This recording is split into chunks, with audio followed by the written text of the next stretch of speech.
কিছু লোক আছে ভিতরে ভিতরে নিজের বড় মনে করে, বাইরে বলে না বা বলার সাহস পায় না, কিন্তু ভিতরে ভিতরে ভাবে আমি কোন হনুরে।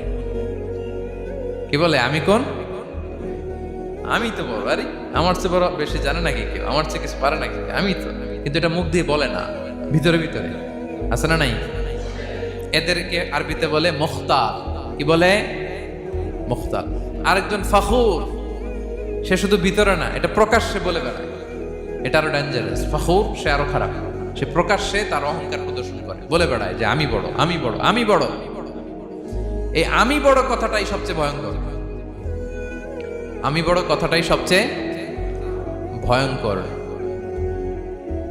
নিজে যাকে বড় বলে বড় সে, লোকে যাকে বড় বলে বড় সে হয়। আমার প্রিয় পেনাঙ্গের ভাইয়েরা, নিজেকে বড় মনে করা এটা শয়তানের স্বভাব। কার স্বভাব? বিনু